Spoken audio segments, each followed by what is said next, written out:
What if the most important moment of your life happened when no one was watching? Or at least when you thought no one was watching? Imagine this: a young woman kneels beside a sobbing child in a crowded shopping center. She wraps her only decent cardigan around the little girl's shoulders and sings a lullaby that seems to come from nowhere, a melody buried deep in her subconscious. She doesn't know that hidden cameras are capturing every gesture. She doesn't see the powerful man frozen in shock as he watches this stranger comfort his daughter with a song only his dead wife knew. What would happen if that man stepped forward? Would he accuse her of somehow stealing his most precious memory? Or would he recognize something impossible, a connection that defies rational explanation? Before we reveal what happens next in this extraordinary encounter, take a moment to hit that like button and subscribe to our channel. You won't want to miss the stunning revelation that changes 3 lives forever. A shy receptionist with a wounded past, a little girl desperate for warmth, and a father who built an empire but forgot how to feel. Stay with me for the next 30 minutes, and I promise you'll discover why sometimes the greatest acts of courage happen in the quietest moments, and why not everyone needs to be saved with money. Sometimes all they need is a hug and someone who truly listens. Elena Morgan had always been the kind of person who blended into backgrounds. At 26, she moved through life with quiet steps and downcast eyes, her slender frame often hunched slightly, as if perpetually bracing against an invisible wind. The marble-floored luxury shopping center where she worked as a receptionist was a strange contrast to her modest appearance. Designer stores and glittering displays surrounded her simple desk like exotic birds circling a sparrow. Each morning she would arrive precisely 15 minutes early, arrange her modest belongings at the reception desk with careful precision, a small plant that somehow thrived despite the artificial light. A worn copy of child psychology textbooks hidden discreetly in her drawer, and a carefully mended cardigan draped over her chair for the overzealous air conditioning. Her apartment was just as meticulously kept, small and sparse, but with unexpected touches of warmth. Handmade curtains, a collection of smooth stones from Lake Michigan's shores, and walls painted a soft yellow that reminded her of a home she'd once briefly known. What most people didn't know about Elena was that she could spot a child in distress from across a crowded room. Having grown up in foster care, she recognized the particular stillness of a child trying to be brave, the telltale tremble of little lips fighting back tears. She never spoke about this gift. It wasn't something she consciously thought about, but it had become as natural to her as breathing. Her childhood had been a patchwork of temporary homes, some warm and loving, others merely places to exist until the next transfer. The longest she'd stayed anywhere was 11 months with the Martins, where Mrs. Martin had sung to her each night, her voice like honey over warm bread. Elena had been 7 then, already wise enough to know that happiness was something to be savored rather than expected. When Mrs. Martin's cancer returned, Elena was moved again, but she carried the woman's lullabies with her like precious memories. That morning, Elena greeted Carl, the security guard, whose weathered face had greeted her every day for the past 2 years. At 65, with shoulders still square from his firefighting days, Carl was perhaps the only person who noticed Elena's quiet kindnesses, the way she kept extra tissues for emotional shoppers, how she memorized the names of regular visitors and their children.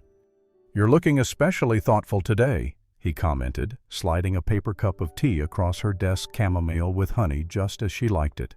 This was their ritual, unspoken, but faithfully maintained. "Morning, Carl," she replied softly, accepting the tea with a grateful nod as she settled at her desk. The rain had begun to tap against the massive glass entrance, creating rivulets that distorted the world outside. "Looks like we're in for a wet one today." Carl glanced at the darkening sky.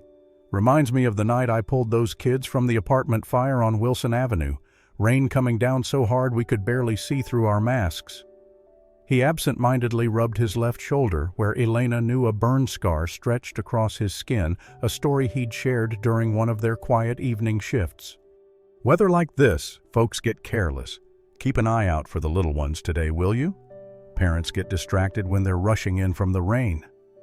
Elena nodded, her eyes already scanning the entrance as the first wave of morning shoppers hurried in, shaking off umbrellas and adjusting dampened clothes. "Always do," she murmured, though Carl had already moved away, resuming his patrol through the gleaming corridors. Across town in a penthouse overlooking Lake Michigan, Grayson Wolfe was already deep into his third conference call of the morning. At 40, with sharp features that financial magazines often described as ruthlessly handsome, he had built Medicor Technologies into a billion-dollar medical innovation company through relentless drive and precision thinking. The glass walls of his home office offered a panoramic view of the storm brewing over the lake's dark, churning waters that mirrored his own restless energy. 4 years ago, those same waters had offered solace during his darkest hours when he would stand at the window for hours, infant Lily sleeping in his arms, as he tried to comprehend a world without Catherine in it. "We need those trial results by Thursday, not Friday," he said firmly, glancing briefly at the framed photo on his desk, the only personal item in his immaculate office. Catherine's smile, captured mid-laugh during their last vacation in Santorini, seemed to hold all the warmth and spontaneity that had drained from his life since her passing. She had been gone for 4 years now, leaving behind a husband who worked 18-hour days and a daughter he barely knew how to talk to. His colleagues on the video conference continued discussing quarterly projections, but Grayson's attention drifted momentarily to the sound of laughter echoing from somewhere in the penthouse. Lily's voice, bright and clear, so much like her mother's, followed by the more measured tones of Riley Matt, the nanny he'd hired on the recommendation of his company's HR director. Riley was efficient, well-qualified, and came with impeccable references. She understood Lily's medical needs, maintained a proper schedule, and always dressed both herself and his daughter impeccably. Yet something about her had always struck Grayson as slightly off, a coldness perhaps, or an attention that seemed more focused on the prestige of her position than on the child herself. But Grayson had neither the time nor emotional bandwidth to micromanage his daughter's care. As long as Lily was safe, well-fed, and properly educated, he told himself that was enough. It had to be enough. "Mr. Wolfe," his assistant interrupted through the intercom. "Riley called to remind you she's taking Lily to the downtown shopping center today for her new dress fitting." Grayson rubbed his temples. "Right, tell her to send me pictures." He hesitated, a faint memory surfacing of Catherine insisting they document every first in Lily's life. First smile, first steps, first dress fitting, and remind her to keep Lily's inhaler close. The weather report said rain and Lily's asthma. "I'll let her know, sir." He returned to the conference call, pushing down the impulse to cancel his meetings and accompany them himself. Medicor was in the final stages of developing a revolutionary treatment for postpartum complications, the very condition that had taken Catherine's life. The irony wasn't lost on him that in trying to prevent other fathers from experiencing his loss, he was missing his own daughter's childhood. As the morning wore on, the rain intensified, turning the Chicago skyline into a smudged watercolor. Neither Elena at her reception desk nor Grayson in his tower had any idea that by sunset their carefully constructed worlds would collide in ways neither could imagine. Pause for a moment and think about this. When was the last time a stranger's kindness changed the course of your day? Share your experience in the comments below. I read them all and would love to know what small acts of compassion have touched your life. The afternoon rush had just begun when Elena first heard it, a small hiccuping sob nearly drowned out by the shopping center's ambient music and the steady drum of rain against glass. She scanned the marble lobby eyes, finally landing on a tiny figure huddled beside a potted palm near the east corridor. A little girl, no more than 4, with dark curls plastered to her face, sat alone on the cold floor. Her pink dress was splattered with raindrops, her small shoulders shaking with each silent sob. Around her, shoppers hurried past, some glancing momentarily at the child before continuing their day. A momentary registration of something out of place, quickly replaced by their own concerns. Elena's heart quickened. In the 3 years she'd worked at the reception desk, she'd encountered many lost children. each one bringing back memories of her own childhood fears, the sensation of being small and alone in a world built for adults, of feeling invisible despite desperately needing to be seen. She remembered one foster home where she'd been forgotten at a supermarket, sitting for nearly 2 hours by the customer service desk before anyone had noticed she was missing. She pressed the intercom button once. "Carl, I need to step away from the desk for a moment. Could you watch it briefly?" Without waiting for his reply, she was already moving, something fierce and protective awakening within her usually timid demeanor. The security protocol required her to call it in first to wait for an official security member to handle lost children, but something about the little girl's isolation propelled Elena forward. As she approached, she noticed details that tightened her concern. The child's labored breathing, the slight blue tinge to her lips that suggested this was more than just emotional distress. The little girl's expensive patent leather shoes were soaked through her delicate tights, muddied at the knees as if she'd fallen. Elena knelt before the child, making herself small and unthreatening. "Hi there," she said softly, crouching to eye level. "Are you lost?" The little girl looked up, revealing tear-streaked cheeks and eyes the color of rain-washed slate. Intelligent eyes that seemed older than her years, filled with a weariness that Elena recognized all too well.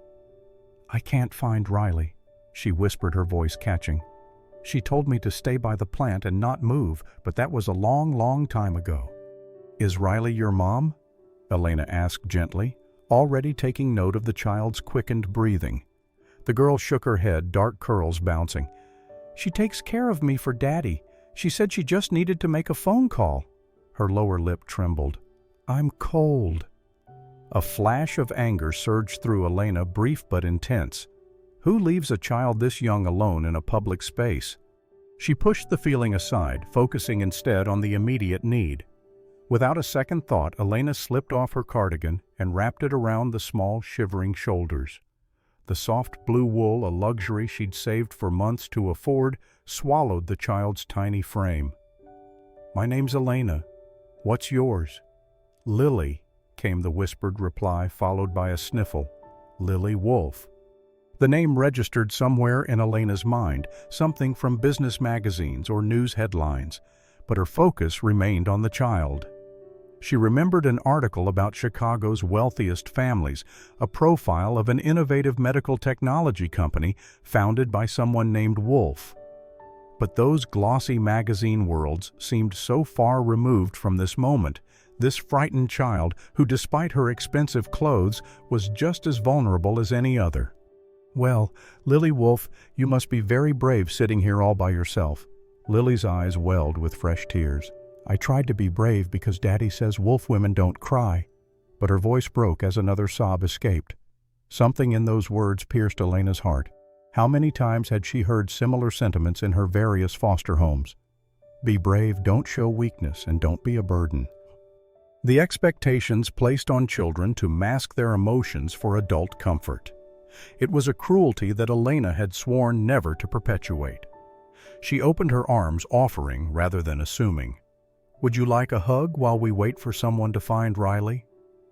For a moment, Lily hesitated, examining Elena's face, as if searching for something. Then something seemed to break in her small composure.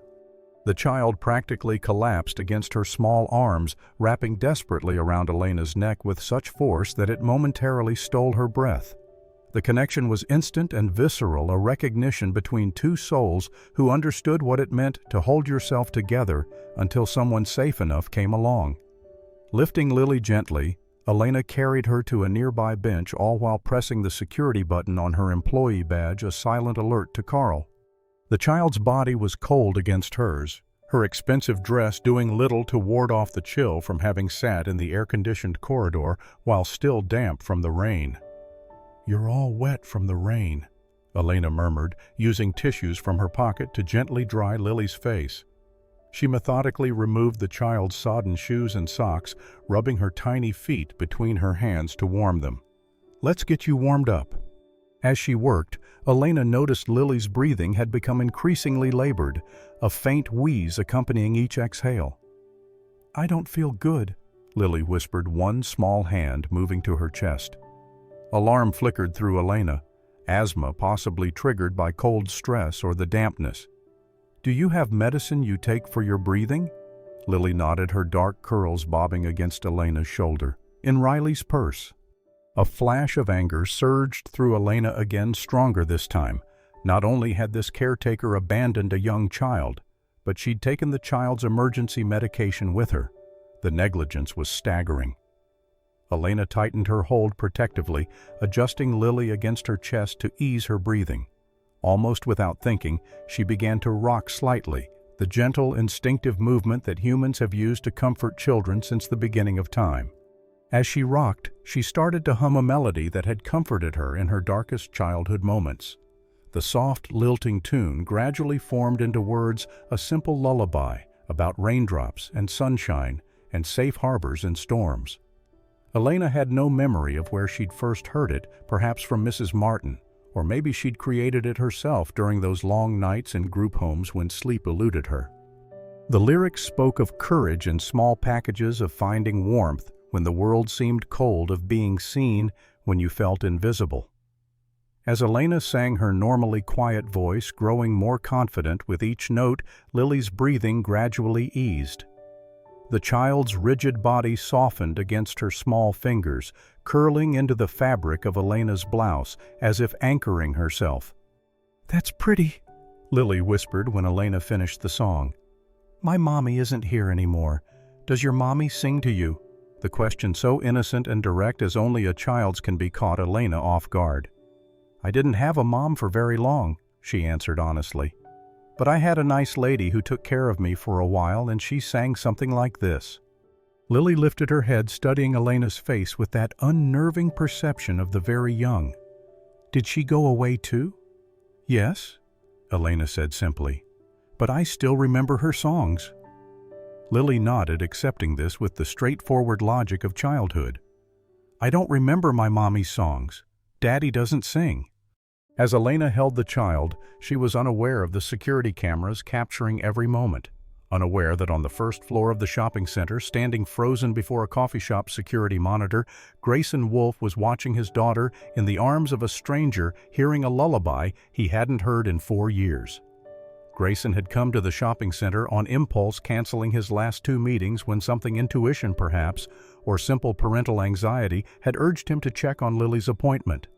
He'd intended to surprise them, maybe take his daughter for ice cream afterward, a rare, spontaneous gesture in their rigidly scheduled lives. Instead, he found himself paralyzed before the security feed displayed on a monitor behind the coffee shop counter, an incidental glance that had stopped him mid-stride. There was his daughter, his Lily, wrapped in a stranger's cardigan, cradled in a stranger's arms, listening to a stranger sing Catherine's song. Catherine's song. The private lullaby his wife had created in the hospital the night Lily was born, whispering that the melody had come to her in a dream. A song that had died with her, that Grayson couldn't bring himself to sing in the 4 years since. In that moment, something cracked in the businessman's carefully constructed armor. For the first time since his wife's funeral, Grayson Wolfe felt tears burn at the back of his eyes as he watched a receptionist, a woman he'd walked past countless times without noticing, cradle his daughter with the tenderness he'd never managed to summon. Carl arrived at Elena's side, medical kit in hand. Security called it in. The nanny's been located. She was at the juice bar on the 2nd floor, chatting away on her phone. Before Elena could respond, a sharp voice cut through the moment. "Lily, what are you doing? I told you not to move." A stylishly dressed woman in her late 20s approached rapidly, irritation rather than concern dominant in her expression. "You cannot just wander off like that." Elena felt Lily stiffen in her arms.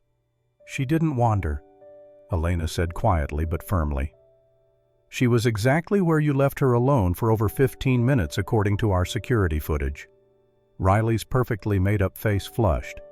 "Excuse me, who exactly are you to question me? Do you have any idea who this child's father is?" As if summoned by the question, a commanding voice spoke from behind them. "I believe I can answer that." Grayson Wolfe stood before them, his tailored suit slightly damp from the rain, his expression unreadable. His eyes, however, never left his daughter's face. "Daddy," Lily's voice was equal parts relief and apprehension. The shopping center seemed to freeze around them. Sales associates whispering, customers staring at the famously private tech mogul standing in their midst. Grayson Wolfe, whose face graced business magazines but who was notorious for avoiding public appearances, looked completely out of place under the bright lights of the shopping center. "Mr. Wolfe," Riley began, her tone suddenly honeyed, "I just stepped away for 1 minute to confirm the Taylor appointment." "And 23 minutes," he interrupted, his voice cold. "The security feed shows 23 minutes from when you left my daughter alone until this woman found her." His eyes finally shifted to Elena, who was still holding Lily protectively. Something unidentifiable flickered across his expression. "Lily needs her inhaler," Elena said, simply ignoring the building drama. "She's starting to wheeze." The simple statement seemed to jolt Grayson back to the present. He reached into his own pocket and pulled out an inhaler, a father who carried a backup, Elena realized. As he approached, Elena expected him to take Lily from her arms, but instead he knelt before them, both helping his daughter take 2 careful puffs while she remained in Elena's embrace. "That song," he said finally, his voice so low only Elena could hear it. "Where did you learn that song?" Before she could answer, camera flashes began popping from the growing crowd of onlookers. Grayson's expression hardened instantly as he stood once again the untouchable businessman. "Riley, you're dismissed permanently. I'll have security escort you out." Turning to Elena, he said formally, "Thank you for assisting my daughter. If you would please bring her to my car, my driver is waiting outside the east entrance." As Elena carried Lily through the shopping center, the little girl's arms still locked around her neck. She could feel hundreds of curious eyes on them. Lily whispered against her ear, "Do you have to go away now?" Elena swallowed the sudden lump in her throat. "Yes, sweetheart. Your daddy will take good care of you." "But he doesn't sing," Lily whispered back, her small fingers curling into Elena's blouse. "And he doesn't know how to hug." Outside, rain still fell steadily as a luxury black car waited under the covered entrance. Grayson held the door open, his face once again an unreadable mask. As Elena gently transferred Lily to the plush leather interior, the little girl's hand caught her sleeve. "Will I see you again?" Elena smiled gently, pressing back the inexplicable tears threatening to spill. "The next time you come shopping with your daddy, maybe you can wave to me at the front desk." She stepped back professional once more as Grayson Wolfe gave her a curt nod before sliding into the car beside his daughter. Just before the door closed, Elena saw Lily place her small hand against the window in a silent goodbye. The next morning, Elena arrived at work to find a small package waiting at her reception desk. Inside was an elegant silver bracelet with a single charm, a tiny umbrella, and a note that simply read, "Thank you for sheltering her from the storm." No signature, no explanation. Carl approached, coffee in hand. "Quite a scene yesterday."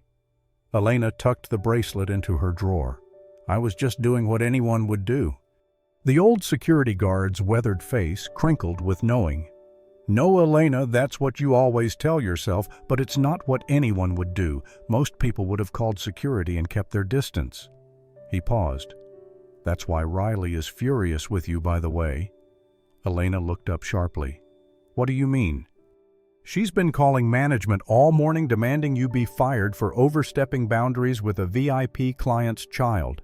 Claims you prevented her from doing her job and made her look incompetent." A cold weight settled in Elena's stomach. She needed this job. Her modest apartment, her evening classes in child psychology, her carefully built stability, all depended on it. "Don't look so worried," Carl continued. "I've got the security footage that shows exactly how long that child was left alone. Nobody's firing you for being decent." But by afternoon, Elena's supervisor had called her into the office, expression grave. "We've received a concerning complaint about yesterday's incident with the Wolfe child." "I understand," Elena said quietly, already reaching for her badge. "I'll clean out my desk." Her supervisor blinked in surprise. "Clean out your no, Elena. I'm not firing you. I need you to explain exactly what happened from your perspective. Mr. Wolfe himself has requested the information." That evening, as Elena walked through the rain toward her bus stop, shoulders hunched against both the weather and the weight of uncertainty, a black car pulled alongside her. The window lowered to reveal Grayson Wolfe. "Ms. Morgan," he said formally, "may I offer you a ride?" Hesitantly, Elena slid into the luxurious interior, immediately noticing Lily wasn't present. They rode in silence for several blocks before Grayson finally spoke. "That lullaby you sang to my daughter," he said, eyes fixed on the rain-slick streets ahead. "It was my wife's song for her." Elena's breath caught. "I'm sorry, I didn't know." "How could you?" He interrupted, his voice tight with controlled emotion. "Catherine created it herself the night Lily was born. She sang it every night until—" His words trailed off. "Until she couldn't anymore," Elena finished softly. Grayson's hands tightened on the leather portfolio in his lap. "Catherine died from complications after Lily's birth, a rare infection. By the time the symptoms were clear, it was too late." He paused. "Lily was just 3 months old." "I'm so sorry," Elena whispered. "Where did you learn that song, Ms. Morgan?" The question came sharp, almost accusatory. Elena looked down at her hands. "I didn't learn it anywhere, Mr. Wolfe. I made it up, or at least I thought I did. It's similar to one a foster mother sang to me when I was very young before she became too ill to keep me." The car slowed to a stop, though they were nowhere near Elena's apartment building. Rain drummed against the roof as Grayson finally turned to face her. "I've spent 4 years trying to be both mother and father to Lily, and failing at both," he said quietly. "I've hired the best nannies, enrolled her in the best preschools, provided everything money can buy, but not what she needs most," Elena said gently. Something like pain flickered across his face. "Yesterday was the first time I've seen my daughter truly relaxed in someone's arms since Catherine died. The first time she didn't look lonely." He opened the portfolio and removed several documents. "I'm establishing a foundation in Catherine's name, a healing center for children who've experienced loss. I'd like to offer you a position as our emotional wellness coordinator." Elena stared at him in disbelief. "Mr. Wolfe, I don't have the qualifications for—" "You have exactly the qualifications I'm looking for," he interrupted. "You see children, really see them. You notice what they need when no one else does." He hesitated. "And Lily asked for you 3 times today." The car had resumed moving, turning down streets that had become familiar. As they pulled up to her apartment building, Elena realized she hadn't given the driver her address. Seeing her confusion, Grayson said simply, "I had my security team run a background check, standard procedure for anyone who interacts with Lily." Of course he had. This was a man who controlled every variable, who left nothing to chance, a man whose grief had calcified into rigid protocols and emotional distance. But also a man who recognized what his daughter needed, even when it wasn't something he could provide himself. "I'll need time to think about it," Elena said finally. Grayson nodded, handing her a business card with his private number. "Take the weekend, but know that the position remains open regardless of your decision." He paused. "And Lily would like you to join us for pizza on Saturday evening if you're available. Apparently you promised to teach her how to make paper boats for puddles." Elena smiled, despite herself. "I did, didn't I?" 3 months later, the Catherine Wolfe Children's Healing Center opened its doors. The grand opening made headlines not just for the innovative approach to childhood grief and trauma, but for the unusual partnership behind it. The tech mogul known for his brilliant mind, and the former receptionist known for her brilliant heart. On the wall of the center's main room hung a simple framed quotation: "Not everyone needs to be saved with money. Sometimes all they need is a hug and someone who truly listens." Each afternoon, when the center's formal programming ended, visitors might witness something unusual. Grayson Wolfe, suit jacket discarded, sitting on the floor beside his daughter, and Elena learning how to build paper boats and sing lullabies and hold his child in a way that finally felt right. And if some evenings after Lily had fallen asleep between them on the center's storytime couch, Elena caught Grayson looking at her with something more than professional appreciation. Well, that was a story still being written, one gentle moment at a time. For now, it was enough that a shy woman had picked up a crying child on a rainy afternoon, not knowing the millionaire father was watching, not knowing how many lives would heal in the ripples of that single act of kindness. As our story comes to a close, I want to thank you for taking this journey with these characters. The most powerful truth I hope you take away is that kindness is never wasted. Even when we think no one is watching, the smallest gesture can break through the thickest walls built around a wounded heart. If this story touched you, let it be a reminder that sometimes the most valuable thing we can offer another person isn't our money or our advice, but our genuine presence. What small act of kindness might you perform today that could change someone's world tomorrow? Remember that sharing this story might be the very nudge someone needs to believe in the power of connection again. Before you go, take just a moment to reflect on what this story stirred in you. Was there a particular moment that resonated with your own experiences? The greatest gift you can give to storytellers like me is to let these narratives live beyond this video. Share them in conversations. Let them remind you to see the humanity in strangers. Allow them to strengthen your courage to be kind when the world seems cold. If you found value in today's story, consider joining our community of compassionate listeners by subscribing not just for more stories, but for the chance to be part of a movement that believes in the healing power of human connection. Until next time, look for the Elenas and the Lilies in your world. They're closer than you think.